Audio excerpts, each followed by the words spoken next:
going to the Final Four. The following is a Learfield presentation of the Oregon Sports Network. And Oregon is going to play in the national championship game. Big Ten champions. Big Ten champs. National champions, yes. Oklahoma City bound the Oregon Ducks. Awesome day to be a Duck, man. Boom inside. Touchdown Oregon. He gets loose. Fires. Hit. Pops the three. Oh, yeah. It's all Oregon. This is Duck Insider. Duck Insider. It's about how to be a group of people that know how to love each other to the absolute fullest. Pleasure, a joy to be with them each and every day, and I can't wait for the future. It's just fun to be a part of a community that cares, that is passionate, and when we come together, powerful things can happen.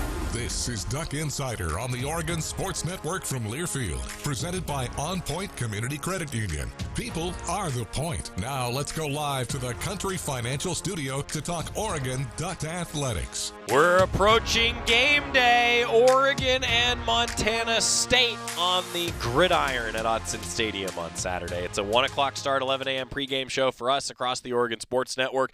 And it's also match day today. Oregon soccer is in town for a Thursday night showdown. The Ducks against New Mexico at 6:30 at Pape Field. It's on Big Plus as well as KWVA tonight. Hometown call on the student radio station. Match day against New Mexico, 6:30 tonight at Pape Field. Giving away free miniature soccer balls. And then also we have Pups at Pape. Bring your dog out to Pape Field on Sunday. That's all coming up for Oregon soccer. Oregon volleyball on the road. Their regular season begins tomorrow. We'll have more details and updates as they begin in a tournament at Montana State, oddly enough, as Oregon football welcomes Montana State to Autzen Stadium. Bryce Boettcher, Matayo Uiagalelei, Gary Bryant Jr. met with the media. We've got that for you today. Tomorrow is a Food Friday. John Sargent will bring in some concession items to highlight, and we'll go through the full game day preview with Jerry Allen and Mike Jorgensen. Great Oregon Football Coaches Show last night. If you missed it, subscribe to the Oregon Sports Network podcast. Search for the Oregon Football Coaches Show via the Go Ducks YouTube or the Oregon Football social media channels. Tatum Tuioti was awesome last night. Great conversation with the now veteran. And when I asked him about that, he just was like, that's wild. Doesn't feel real to him to be a veteran. But that's what he is now. Guy who played a lot as a freshman, sophomore, now heading into his junior season. Could be a big year for Tatum Tuioti. We also enjoyed our conversation with Dan Lanning. Weekly, we'll have Dan Lanning for the Oregon Football Coaches Show. Montana State, though, a very proud program. Runner-up last year in the FCS. The number one rushing offense in all of college football across levels last year. That's a good team that's coming to Autzen Stadium. Keaton Gillogly is the voice of Montana State, the voice of the Bobcats. We sit down with him, the view from the Montana State side of this matchup on Saturday. The view from the other side of this matchup against Montana State. Now, I have to compliment our next guest as someone who really believes in a good pronunciation guide. I just really appreciate somebody who's handle on social media is a pronunciation guide. So, Keaton, you need to tell me this story, okay? Was it just so common that no one pronounced your last name right that you just decided to lean into being a broadcaster in this way? Yeah, I think it was there was multiple angles to it. Well, first of all, my wife, her Instagram handle is a phonetic spelling of her name, which I always kind of liked. And then, on the other side of it, there was plenty of times where I was like referencing somebody's report, or if I had somebody on as a guest and I wasn't sure. And one of the things that I get brain blind on when I go on air sometimes is names. Even when it's an easy name, I literally have to write everybody's full name down. I'll just mix up a Matt and Mike in my head. Interesting. If I don't have it written down. So I was always grateful, if some people had that in there, and I was like, all right, well, I'm definitely going to do that for people because I like it. And that's really my entire North Star of broadcasting. If I like it when I'm the fan or consuming something, then I'm going to do it. I'm going to do it for somebody else for whatever I'm covering. I like that. So if you ever go to anything that Keaton Gillogly has, you will find the pronunciation right there. I loved it. Absolutely well done. I had to ask. Now, we have a tradition for everybody that comes on this show for the first time, Keaton. You have to tell your 2-minute life story. We are competitive. The goal is as close to 2 minutes as possible. I hope that you can beat a minute 59.56, which is the closest we've ever had. All I ask is that since you're on Zoom, don't cheat. Ready? Okay. Yep. All right, on your mark, get set, go. All right. Chicago, born and bred, grew up about 3 miles from Wrigley Field. Nice. Worked as a security guard at Wrigley Field while I was in college. So working out in the bleachers and just out down on the field in the bullpen, that sort of thing, which is as I was transitioning into the world of broadcasting. So I spent some of the first moments before I really got on air and got diving into it, just mock broadcasting in my head at Wrigley Field while also telling underage kids not to buy that beverage, even though I myself was underage, and then I could ride my bike home the 15 minutes after. Valparaiso University, graduated there in 2011. Sports director, wrote for our newspaper, worked for our television station, did the whole 9 yards. And then after that, I got on air about 2 weeks after I graduated from college up in the Northwoods League with the Green Bay Bullfrogs. Had a couple of really good players on that team, including Mitch Haniger when he was still in college at Cal Poly. Spent some time in indie ball calling games of Vladimir Guerrero's cousin, Christian Guerrero, in Gary, Indiana. And then got a job with the Lansing Lugnuts, the Blue Jays affiliate in Michigan in 2012. From there, I got the Michigan State women's basketball job, and I did that for a decade, which also crossed over with the Sabrina Ionescu years. Right. We got beat by 40 over there at your guys' place, and then we beat Oregon at the Breslin Center when our big Jenna Allen hit a late three at the end of the game, one of her only 3-point field goals in her career. So that was certainly one of those peak memories back in whatever that was, whatever year that was. But yeah, I spent a decade there while also bartending and waiting tables around East Lansing, and then spent a year in 2013 in Kane County, working for the Cubs affiliate doing baseball, and then got a job with the Modesto Nuts, the Mariners affiliate, back in 2014, and was bouncing back and forth until I got this job now at Montana State, so going into year 4. So yeah, I've traveled all over the place. I've been everywhere that you could possibly be. It seemingly feels like that, and that's where we're at now. So yeah, a lot of baseball and a lot of basketball. 212.50. Well done. Well done. I felt the 2 minutes pass. I felt like I felt the 2 minutes pass as I was like getting into my last sentence. See, broadcasters are usually pretty good at this, right? And then I find basketball players are really good at this with the shot clock. Okay. Right. Right. So yeah, our best ever from a broadcaster is actually our brethren at Oregon State. Mike Parker did it in 2:01. Which was really nice. Good. He's a veteran among veterans. Among veterans. Jackson Shellstad, our point guard for basketball, did it in a minute 58 flat. Bo Nix did it in a minute 53 to give you an idea. So 2:12 is pretty good. Okay, I have to ask you, as a fellow baseball fan, go Nuts, by the way, Modesto. Yes, their last week ever in Modesto, by the way. They're about to move, so their last game, I know. Yeah, it's kind of emotional, honestly. It is. Baseball has shrunk, but I have to ask you, what was it with all of these names that are nuts? It seemed like you always found a way to have a nut in your mascot. So it's Modesto, California. It's the Central Valley, right? So it's whatever it is, about an hour and a half, 2 hours from San Francisco. But it's the agricultural part of California. So as you drive in, you're literally just passing like walnut trees and almond orchards. Like you are passing all of these places. So something crazy like 90%, don't quote me on it, but something like 90% of our almonds production in America is in that Central Valley of California. So no, you're right. I got the 3. Yeah, you're right. So yeah, Keaton, I grew up in Santa Cruz. So I'm familiar, but I'm like, you worked for the Nuts and the Lug Nuts. I mean, there's something here. Yeah. I think the Lug Nuts was more about like the manufacturing in Lansing. Sure. We used to be the Oldsmobile Park. They had all the, they got all the Ford plants. So, it's just, they do a nice job of tying in whatever they've got in the community. I don't know what the Kane County Cougars did, but, it is what it is, I love that. All right. We're talking about the history now for you. And I have to ask one more history question. As a fellow Big Ten broadcaster, as you alluded to, what's your view of the Big Ten right now in this modern era of college athletics?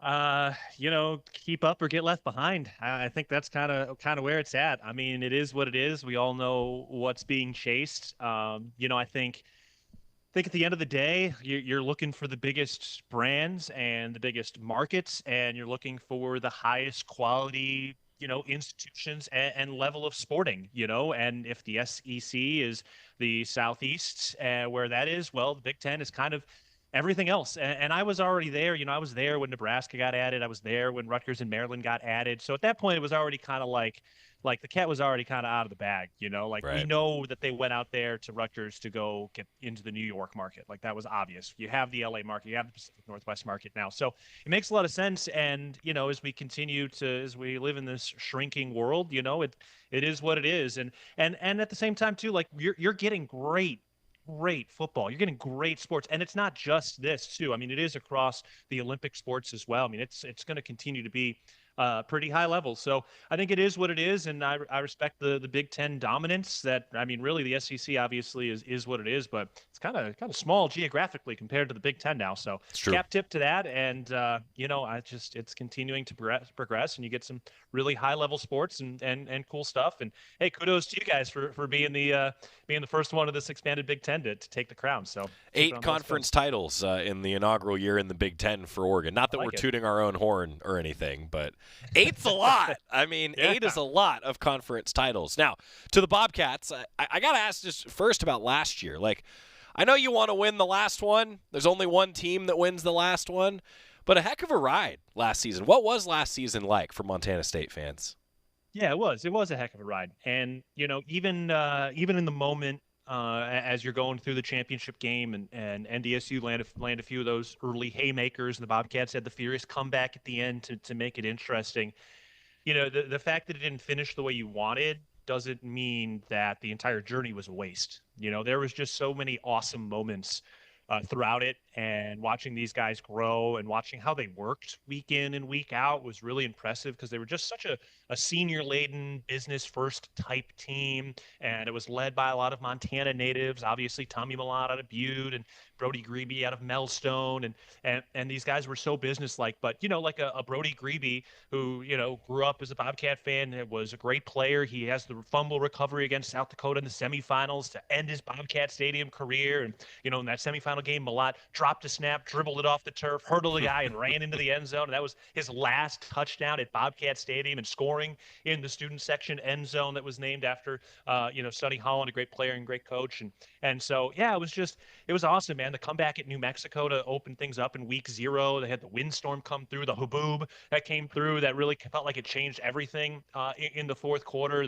The game against Montana, when there was another weather storm that kind of came through. Montana was out in the field and everybody was hopping around.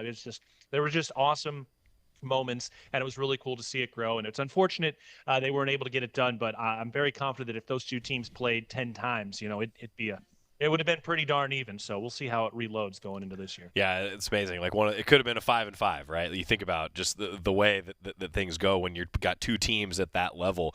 We'll press pause with Keaton Gillogly, the voice of the Montana State Bobcats. Come back and preview this matchup a little bit more as we get ready for the opener at Autzen on Saturday. Keep it here on the Oregon Sports Network from Learfield. Hear that? The crowd's going wild for all the end of summer fun at Toyota's National Sales Event. Going now until September 2nd. Woo-hoo! See your participating Toyota dealer for details. Dealer inventory may vary. Toyota, let's go places. As a local community credit union founded by teachers, OnPoint is committed to supporting the students and faculty at the University of Oregon. And on game day, we're right there with you, on the field, in the bleachers, and in the classrooms. Drop by one of your local branches today and discover the many ways OnPoint can help support your financial well-being. OnPoint Community Credit Union. People are the point. Federally insured by NCUA. Equal housing opportunity.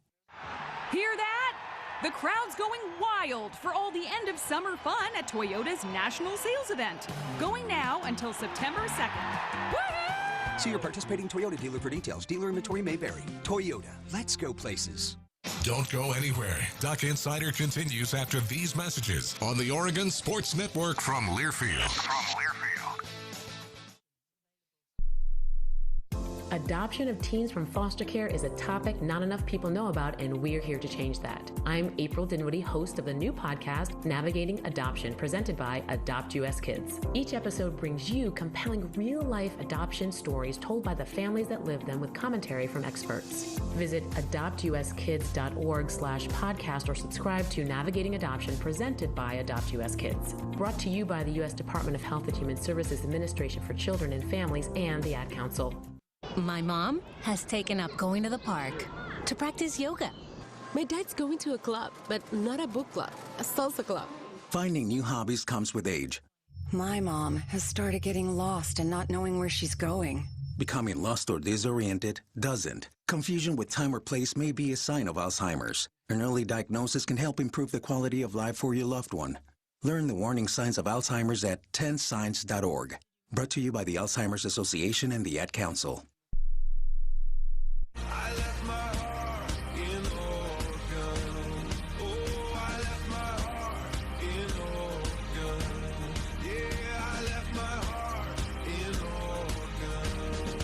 Stuck Insider, presented by OnPoint Community Credit Union. Joey Mack here with you in the Country Financial Studio, getting ready for kickoff at Autzen Stadium, scheduled for 1 o'clock on Saturday. 11 a.m. pregame show for us across the Oregon Sports Network, continuing to preview the matchup with the voice from the other side of the game, Keaton Gillogly. He is the voice of the Montana State Bobcats, getting his view heading into this matchup at Autzen. What's the expectation beyond this game? Like, zoom out for us. What's the expectation for this program now heading into this season, coming off a great year like that? Yeah, it's threefold. They've got it written on their wall. They'll talk about it all the time. They've got their pyramid written on the wall as you're walking into the locker room, and the first thing is to own the state. You got to beat Montana. If you beat Montana, then everything's going to be okay. Second thing is to win the Big Sky, and right now they're favored, and it's going to be a tough schedule. There's a couple of tough games at NAU. Is going to be a difficult one. You got to go to Montana. UC Davis is coming into town, but win the Big Sky and then win a national championship. And they are good enough. This team is as talented as the team was last year. It's spread out a little differently for sure. But I think top to bottom, this team has as much talent on it. And we'll see how that talent develops, because they didn't really get slammed by the transfer portal. They lost a handful of guys. Connor Moore is going to be playing at Michigan State, but like, he grew up a Michigan State fan, and he even kind of spent an extra year here before he was lured away. So, yeah, I think it's those three things every year. They have set the expectation that you beat Montana, you win the Big Sky, and you go out and you try to win a national championship, and they certainly have the pieces to do it. And as always, we'll see how those pieces fit together over the next couple of months. What returns this season? What is the makeup, to dive deeper on that analogy that you gave about, like, it's more spread out? What is the makeup of the team this year? Yeah, it's kind of all over the place. I mean, I guess on the defensive side, if you look at, the two deep, which for us, the depth chart is relatively accurate as we kind of go toward things. Of that two deep, there is one guy who transferred in. Every single other person, the 22 guys listed on that two deep on the defensive side, were all high school recruits and are working their way up. So, there's guys who have been building through this program over the last couple of years, and this defensive line is going to be ridiculous. Like, they are really, really good. Paul Brott out of Billings West is at about 300 pounds now. Kenneth Iden, a Bozeman High School alum, he's going to be great on the outside. Alec Eckert, a transfer from Washington State, he's been really good. And Hunter Parsons, who's from Sparks, Nevada, is going to be good. So they're going to be great there. Bunch of redshirt freshmen cornerbacks are going to be getting out there. They're all from Texas. They were all track stars, and they're super fast. And they're really confident, and they're very excited to be getting out there. So they're going to be fun. And then the linebackers are a couple of Montana kids. They're just smart, and they're gritty. So, that defensive side's got a few questions to it, but all in all, I think it's going to be pretty good. And then on the offensive side, I mean, they've kind of been churning out those offensive linemen, Adam Jones and Julius Davis, a Wisconsin transfer. They're going to be awesome. They call themselves the Evil Twins. Adam Jones, 23, he's the angel on the shoulder, and Julius Davis, number 32, he's the back alley bare knuckle boxer of the bunch. He's the devil on your shoulders. So they're going to be a lot of fun to go out and watch together. They got three great tight ends who have all come up through the program, and then the wide receiver room is really shaping up to be much deeper, I think, think, than we even thought. And Chris Long, a Rutgers transfer, really showed up in fall camp. He made a couple of catches during fall camp that are still kind of burned into my mind. So, yeah, it's just spread out. It's spread all over this team, and it's a lot of guys who have been in this program and are looking forward to making this 2025 team their own. Now I'm curious. You mentioned so many Montana natives, a couple Bozeman natives. Yeah. You've been around some rivalries. Yep. How does this one compare as an in-state college rivalry? It's funny, after being at Michigan State for a decade and being steeped in that rivalry, MSU versus UM and what those schools are, it's kind of eerie how similar this rivalry and that rivalry is. Really? MSU versus U of M, kind of Michigan's confidence in themselves, Montana's confidence in who they are and what they've done. Montana and Michigan have both had more success on the football side than the MSUs in this bunch. So there was times where those MSUs felt like little brothers, and it's very, very similar. But it's vicious, and it's something that here in the state of Montana, the nearest pro sports team is in Salt Lake, and that's a 6-hour drive. Right. Next to that, it's Seattle for 12 hours, and Denver's whatever it is, 8 or 9 hours. So everybody here, pro sports wise, basically whichever team won a championship in their favorite sport when they were 8, that's now who their favorite pro team is across the state. Yeah, I get it. It is what it is, I get it. No, I get it. Yeah, so Montana State that's you pick your side. This is a state that all the best athletes play football, and they all want to go play at either Montana or Montana State, which is one of the superpowers of this program and this conference in particular. There are guys at Montana State and at Montana who are playing there because that's where they want to play. That is their dream school, and that's part of the reason I think in this current age of college football, these two schools and the Dakota State schools have some staying power. However things shake out, they're on very sure footing because they got a true recruiting base where guys want to come play here and stick it out over the course of a couple of years and see what they can do. Talking Montana State, Keaton Gillogly, our guest. Now I have to ask you, of course, in a very bad broadcast pivot moment, what about Justin Lamson at quarterback? Everybody wants to know about the quarterback, right? Transfer in from Stanford. Duck fans are familiar with him. How do he win the job? What does he bring to the table for the offense? Yeah, I mean, he was very consistent. He's kind of a dual threat guy. One of the reasons he's here is his longstanding relationship with Coach Vigen. When Vigen was at Wyoming, he was recruiting Justin Lamson there back in 2019, 2020, and then Vigen came here in 2021. But they were kind of looking for something. They've got a couple of backups here, and Pat Duchesne and Chance Wilson, who are good but maybe not quite ready. But he's a smart guy. He's got another year of eligibility after this. He's been around in college football for a long time. I think he still has room to grow to reach his ceiling, but at the end of the day, he had a relationship with Vigen. You're kind of bringing in a more veteran-type quarterback into this situation. So, they're expecting consistency and completion percentage and smart decisions of when to run the football because he's big enough to do it. He's not going to burn you away with his speed, but ideally his intelligence of when to run, when to take that hit, and when to get down should show up and stand out. And at the end of the day, we'll see how he stands up when the fire and the temperature really turn up, both at Oregon and as we get into the rest of our conference. Because even after this game, we're going home and we got South Dakota State, right, for week 2, and that's our Gold Rush game. It's going to be a sellout. It's going to be full fervor, and the ticket prices for that are already up over $400, $500, $600 to get in. So this is a nice warm up in a lot of ways for the Cats in the energy that they're going to expect, and they're going to go home and they're expecting to get similar energy at home. So. Yeah, he was the most consistent guy, and we'll see how this thing kind of plays out for him over the next couple of weeks. Now, to kick off in this game, keys to success. What does it take for Montana State to get a victory?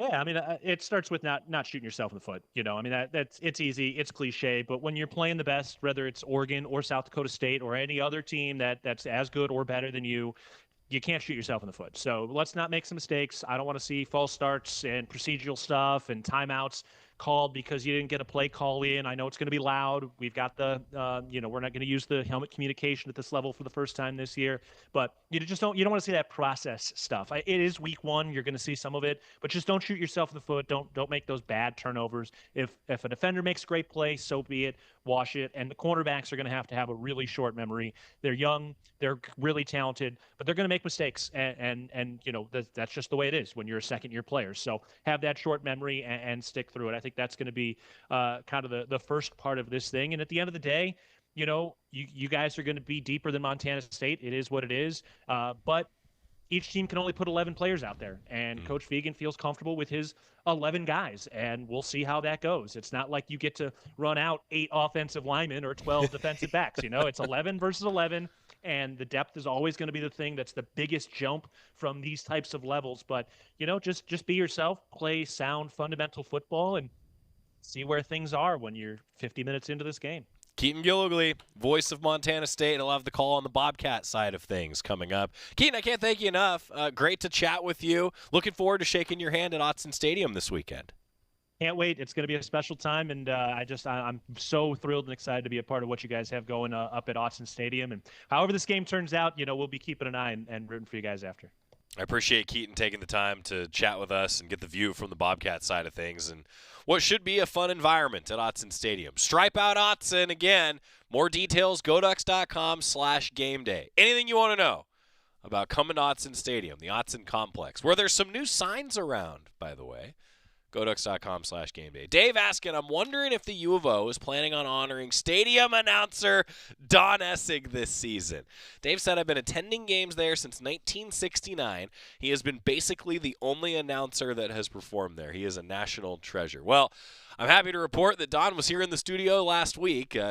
Don't worry. We will all get to hear It Never Rains in Autzen Stadium coming up from Don Essig here this season. Yeah, that's fun, Dave. I appreciate the comment. Time out. When we come back, Bryce Boettcher, Eugene guy. Storybook type of career so far. His thoughts heading into the season when we return. Hear from Boettcher on the Oregon Sports Network from Learfield. As a local community credit union founded by teachers, OnPoint is committed to supporting the students and faculty at the University of Oregon. And on game day, we're right there with you, on the field, in the bleachers, and in the classrooms. Drop by one of your local branches today and discover the many ways OnPoint can help support your financial well-being. OnPoint Community Credit Union. People are the point. Federally insured by NCUA. Equal housing opportunity. We know you turn to the Duck Store for all your game day needs. And for students at the University of Oregon, it's even more. Class supplies, jobs, a seat on our board, a place to take a quick coffee break. Because we're your student-first, non-profit college store, every purchase you make directly supports the very community we serve.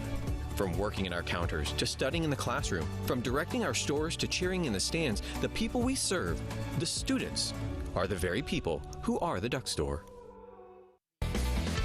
Back to the Country Financial Studios in 60 seconds. This is Duck Insider from Learfield.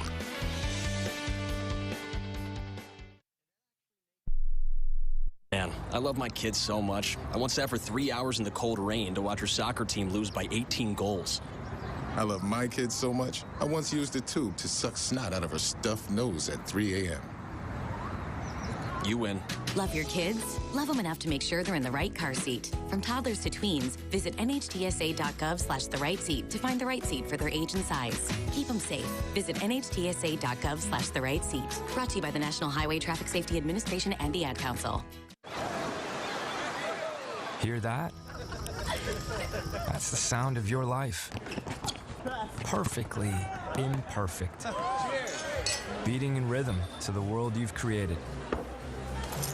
But every time you drive after drinking, the music gets drowned out. Your life sounds pretty great. Don't let a buzz ruin it. Buzz driving is drunk driving. Don't drive buzzed. A message from NHTSA and the Ad Council.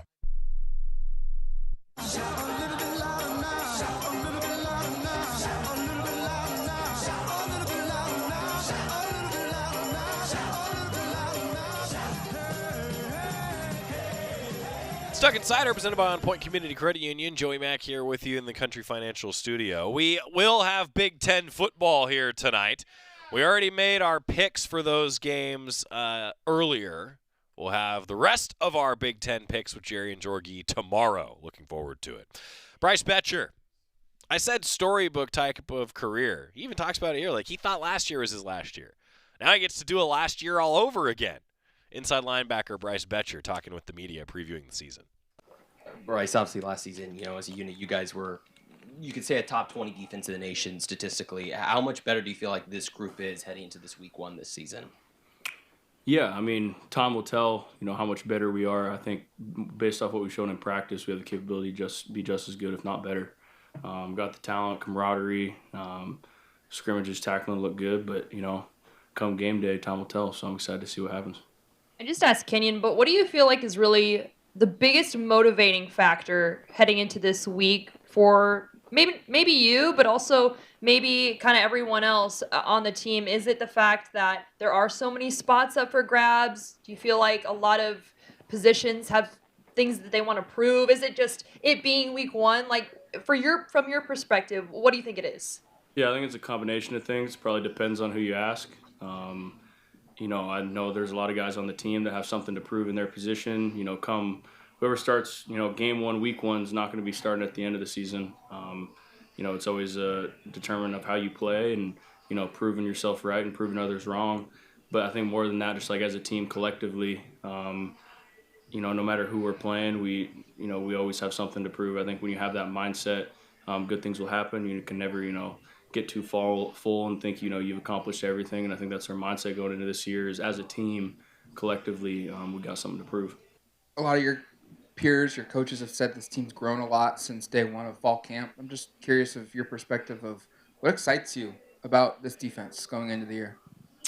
Yeah, no, I'd agree with that. We've grown tremendously when it comes to just communication on the defensive side of the ball. Everyone knowing their assignment. I think just like the effort and ball excellence. Like our defense does a really good job of getting the ball out, which is definitely important. And playing hard. When you have a bunch of young guys and guys that haven't really proven themselves yet, there's obviously a lot of energy and a lot of effort, which I love. If you play with energy and effort on the defensive side of the ball, obviously you got to execute, but good things happen, and that's what we've been seeing in practice. Having faced their quarterback before, just what did you remember before even looking back at the film from Stanford in 23, and then what stands out about him as you prepare for this week? Yeah, I remember him back in 23. Grant liked to run the ball a lot, which, when you got a quarterback who runs the ball a lot, makes, things challenging on the defense side of the ball, and you got to account for him in that regard. Obviously he can pass it a little bit as well, and he's dynamic, but, I'm excited for a new challenge, and he's on a new team, and it's going to be a fun game. It's just sticking with the Montana State offense. They had the #1 rushing offense in college football last year. Just taking a look at, more so their scheme. I know they got new coordinators, but just taking a look at the film that they had last year, just what makes their rushing offense so hard to stop? Yeah, obviously they got a lot of motions. They got a lot of tight ends that, come back and stuff that's going to play with your eyes. But honestly, more than that, I think they just executed their offense well. And the teams that were playing didn't prepare and didn't execute their defense well. So, if we, go into the game and execute our stuff against them, I think good things will happen for the Ducks. But, obviously they know what they're doing. When you lead in rushing yards, you're doing something right. So, just preparing for, what we've seen last year, but who knows what they come out this year. Hopefully, it's something we've seen on tape, but you really don't know till come game time. So, Has this week felt just like the 4th week of fall camp, or is there a different vibe this week because you got a game coming up in 4 days? I'd say not 4th week of fall camp, but not really a different vibe. We prepare and we work hard in fall camp, and we've been preparing and working hard this week. Obviously, our schedule's obviously changed a little bit in that regard, so it's not strictly fall camp schedule, but the way we prepare, and obviously it's more opponent based this week. Watch more film on the opponent versus self scout, but when it comes to everything and all, it's about the same. What changes for you week to week when preparing for a quarterback that can use his legs so well like this week? Yeah, I just it's you got to play with 11 guys on the field, whereas when you have a quarterback who doesn't run, you don't really have to account for him as much. Don't really need to have as many spies or worry about QB read power sweeps and whatnot. So it's just watching film and making sure you have that guy accounted for at all times. So it's just an extra thing to have on your mind, especially at linebackers. You can't be flying out of the box when he can still run. So yeah, just making sure that you're always aware of his presence. Bryce, obviously this team has probably had this game circled on their calendar for a while now. With a team that comes into this matchup with nothing to lose, maybe a chip on their shoulder, do you guys look at this game a little bit differently? Do you guys view this as, maybe a potential first true test for you guys considering the rushing offense. How do you guys kind of view this matchup heading into this weekend? Yeah, I think it's another great opportunity for us, regardless of the opponent. If we play our brand of football, I think good things will happen for the Ducks. But, one of our big pillars going into this season is, being able to stop the run. We did it at times last year, but in those big games, I feel like we struggled at times. And as a defense, if you stop the run, you're the best at doing that in the nation. Big chances you're going to go far. And I think them being, high in rushing yards last year, I think you said first, it's, a great opportunity for our defense to show that, we can do that and, stick to one of our big pillars this year. So many guys around you are going to be making their first starts at Oregon or playing their first game at Oregon. As a leader and as one of the experienced guys on this team, how do you play into that in the days, hours leading up to kickoff, or do you distract them away from, hey, don't worry about that, things are going to be fine? For sure. It's when we're in practice right now, you worry about the now, and I think all the, new guys and young guys are obviously looking forward to that first game, but are kind of, we're more worried about practice. But come, Thursday, Friday, and then obviously Saturday, I can definitely fill into that role a little bit, making sure guys are settled in and know what's to come, because, it's what you play for, man. You practice to play on Saturdays, and there's a lot of nerves and other stuff that come with it. So, yeah, I can definitely play a part in that for them. Does Kingston offer something just a little bit different by way of versatility, Bryce, compared to other guys at that position? Just between his length, and there's not many 6'5" safeties in general, but between that he can play in the box and probably a little bit outside, just what makes him unique? Does he offer something a little bit different compared to other deep safeties? Yeah, you said it. He is very versatile, with how tall he is. I feel like he's always in a good position to, make a play. He's got long arms, which, that helps with the DB position, quick feet. And he comes downhill and he's not afraid to hit something, which is awesome. We're definitely finding ways to move him around and play him where we think's best fit for the team. So I'm excited to see what he does this season.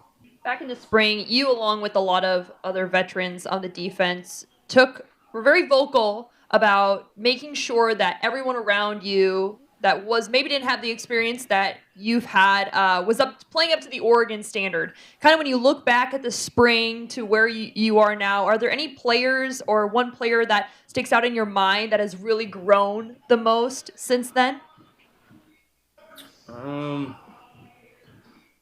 don't know. I can't say one player that comes to mind that's grown the most, but I think as a unit, we've definitely all grown, myself included. There's some days where I have to catch myself and look in the mirror and be like, are you upholding the standard that, you want other guys to do? Like, are you setting the standard? But I think as a group, especially when Lanning says we've grown, like that standard has grown, our execution has grown, and I'm excited to see what that product looks like on Saturday. Yesterday, Dan talked about preparing for an opponent where there's not a lot of film, new coordinators at the positions, new players, and he said ultimately you have to follow your rules for your scheme. And if you do that, you'll be fine. Defensively, what are your rules that you guys have to follow for this game? Yeah, I guess it depends on the play call. It depends on what the offense is running. I'm not going to go into tell you our play calls and what our rules are for those play calls. But I agree. If we execute, like I said, energy and effort carries you a long way on defense side of the ball, but you still have to execute the play call you're running based off what they're running, and if we do that, we'll win.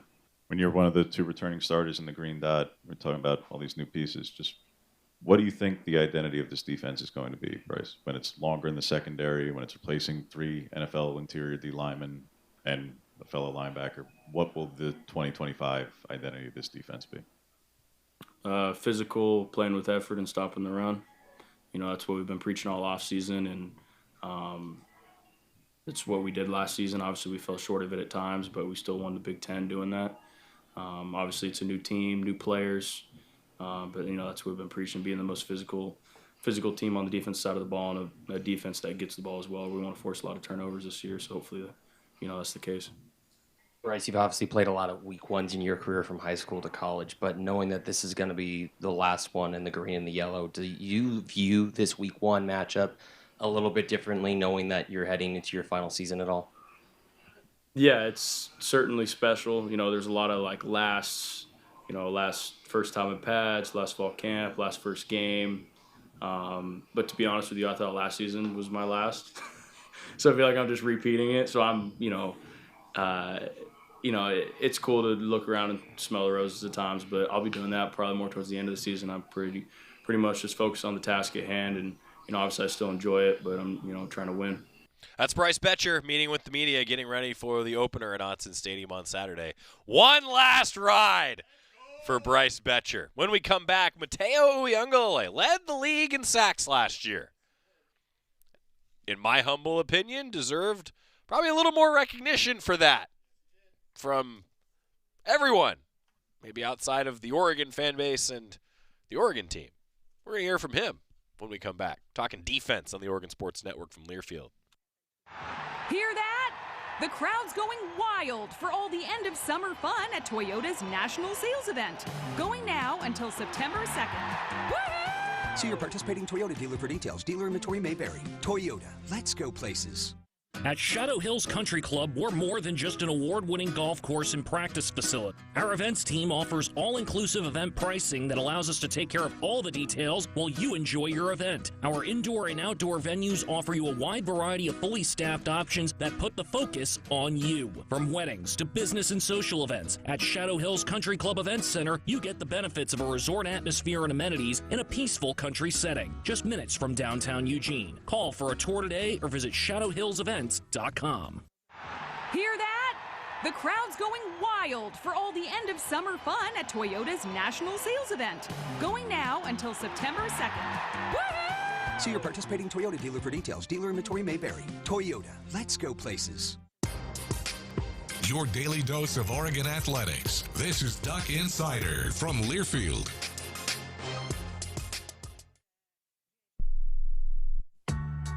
When you're high, you feel different. You think different, you talk different, you draw different, you listen to music different, but you probably knew that. Problem is, you also drive different, and not in a good way. That's why driving high is illegal everywhere. So if you're high, just don't drive. Make a plan to get a sober ride. Because if you feel different, you drive different. Brought to you by NHTSA and the Ad Council. I'm Chris Jakimick. I served in the United States Air Force and I deployed 3 times. Being a veteran, it's interwoven into your DNA. It is really the absence of the connection and the purpose that can really drive a lot of veterans to some negative thoughts. For those who are in a suicidal crisis, the window of time to save somebody's life is very short. Our duty is to protect ourselves and protect our families. And one way you can do that is store your weapons safely. Store all your guns securely. Help stop suicide. Brought to you by End Family Fire and the Ad Council.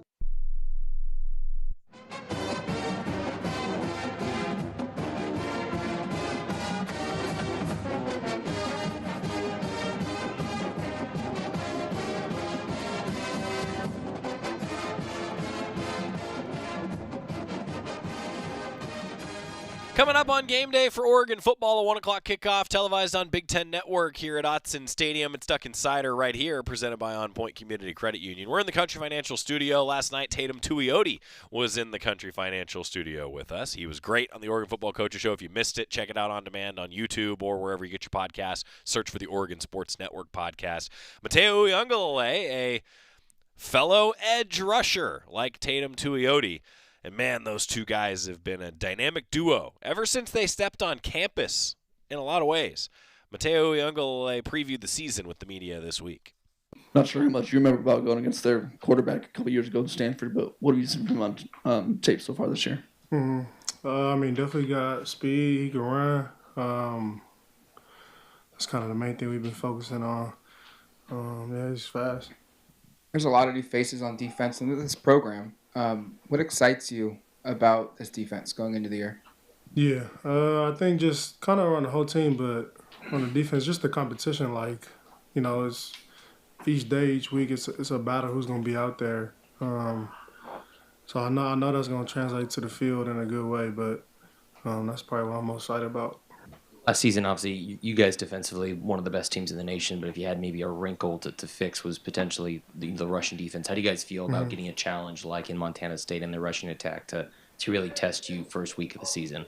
Yeah, it's a great opportunity. It's definitely one of our focuses this year, stopping the run and just improving on that. And, it's a great opportunity this week. been in the program for several years now. I'm curious how you've seen Dan kind of change and evolve going into this year compared to when you first got here. Yeah. The main principles and the core values of what he believes in is it's been the same.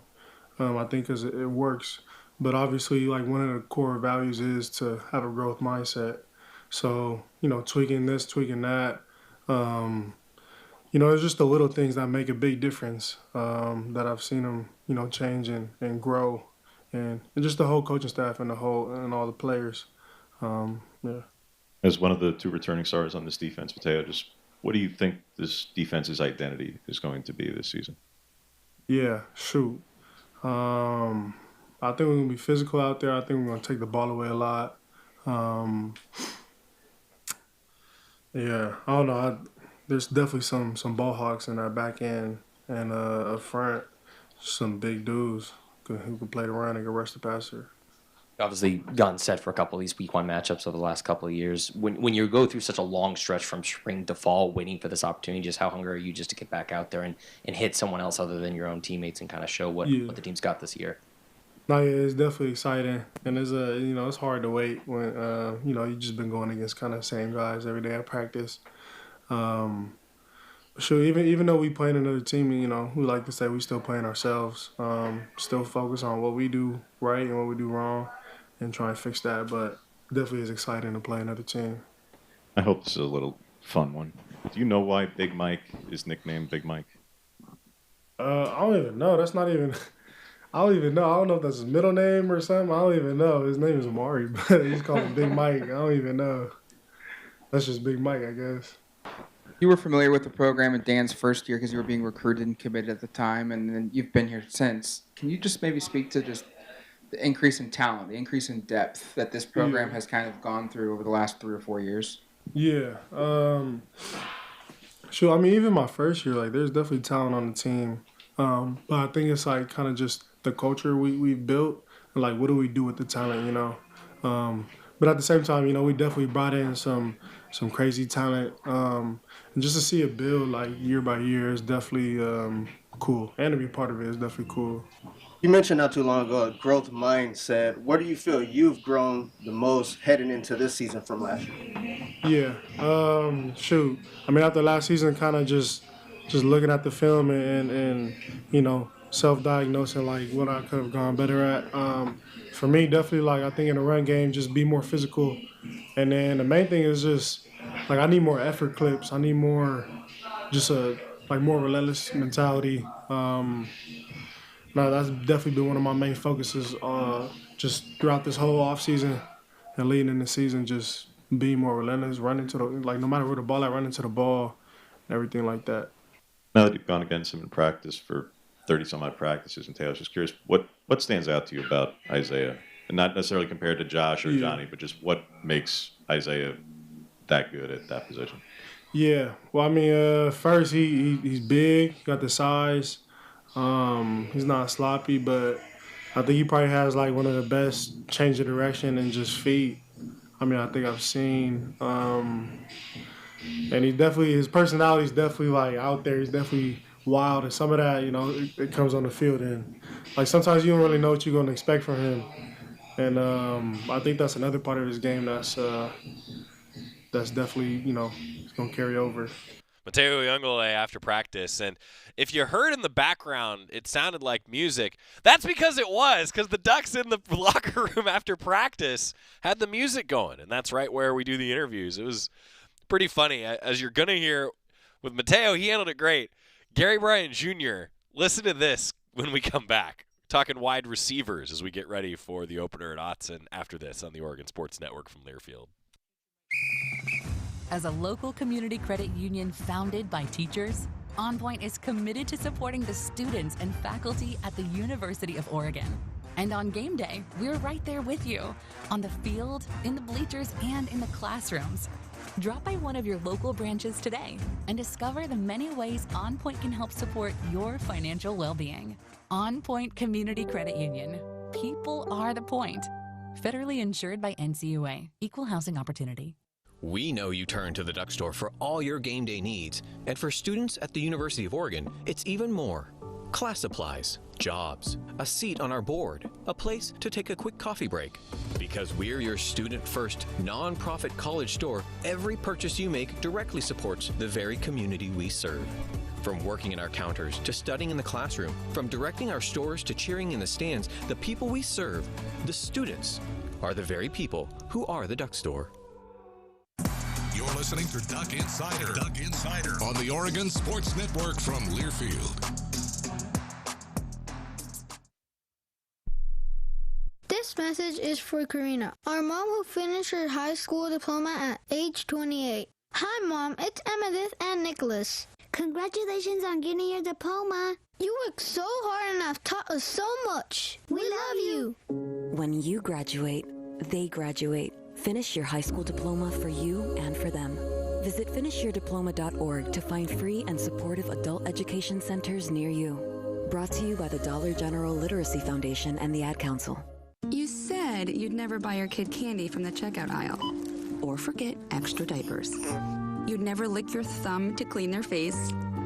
Never, ever become a minivan mom. So when you say you'd never leave your child in a hot car, know it can happen. Cars get hot fast, and kids can be at risk in temperatures as low as 60 degrees Fahrenheit. Never happens. Before you leave the car, always stop, look, lock. Brought to you by NHTSA and the Ad Council.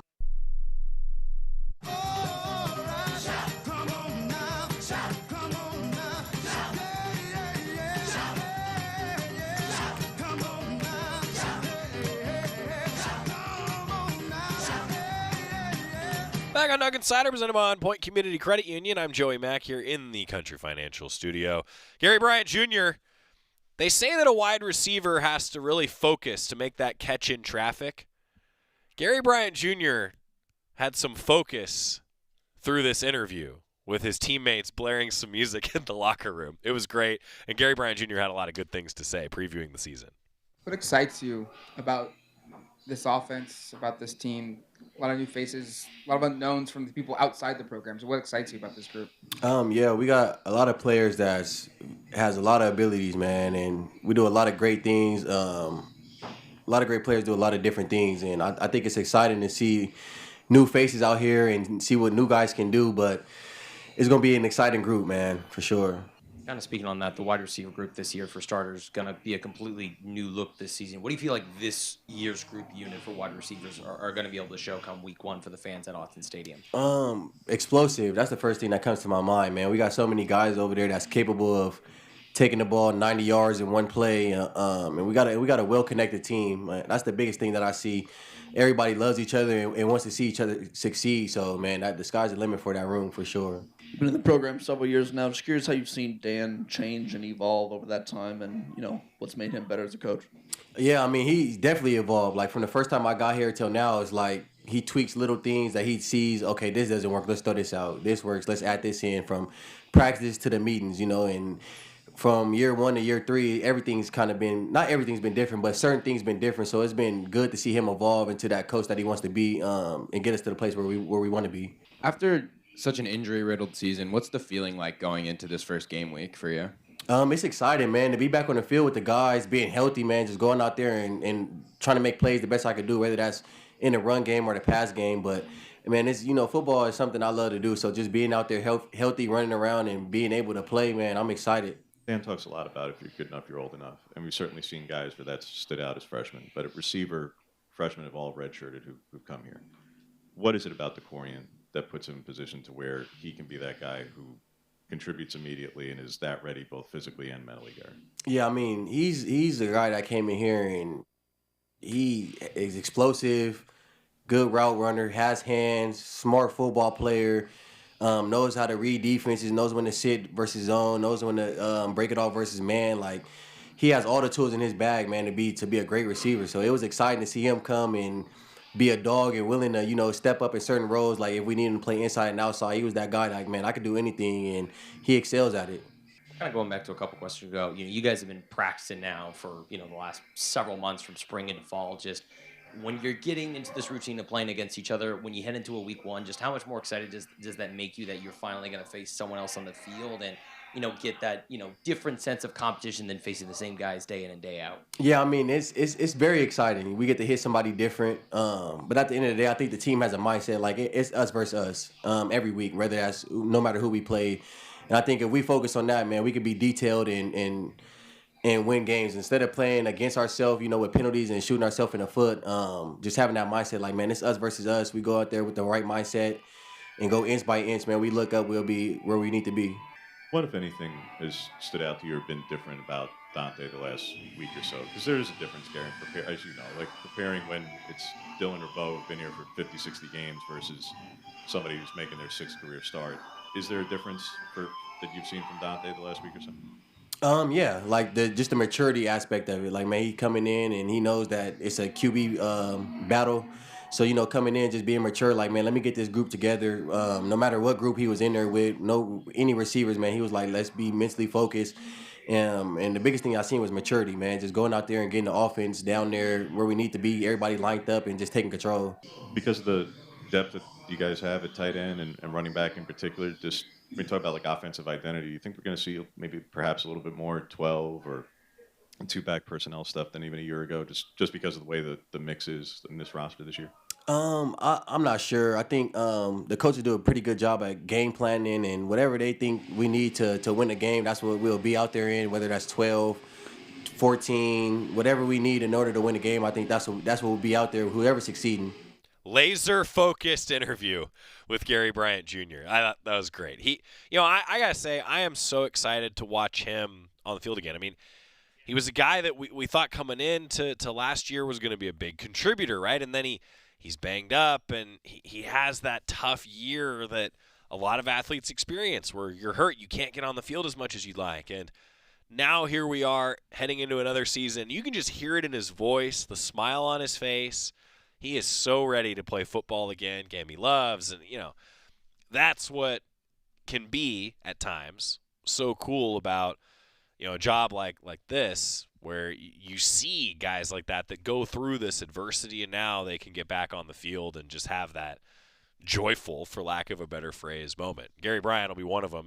Certainly opportunity, as he discussed there, opportunity in the receiver room. The Ducks have a lot of passes to be caught by a slew of new guys. You think about backflipping Tez Johnson, right? I mean, that was such a reliable option for the Ducks last year. The tight end room was so experienced last year. Now here we are talking about guys like Kenyon Sadiq and Gary Bryant Jr. that have been around. It's kind of their time now. I'm excited to see what this receiver room, the pass catchers in general, do this season. It's match day for Oregon soccer. We'll see you at Pape Field tonight, giving away from some free soccer balls. It's on Big Plus, also on KWVA. New Mexico in town, taking on Oregon soccer. Tomorrow is a Friday edition of Duck Insider. Oh boy. We asked parents who adopted teens to share their journey. We just kind of knew from the beginning that we were family. They showcased a sense of love that I never had before. I mean, he's not only my parent, he's like my best friend.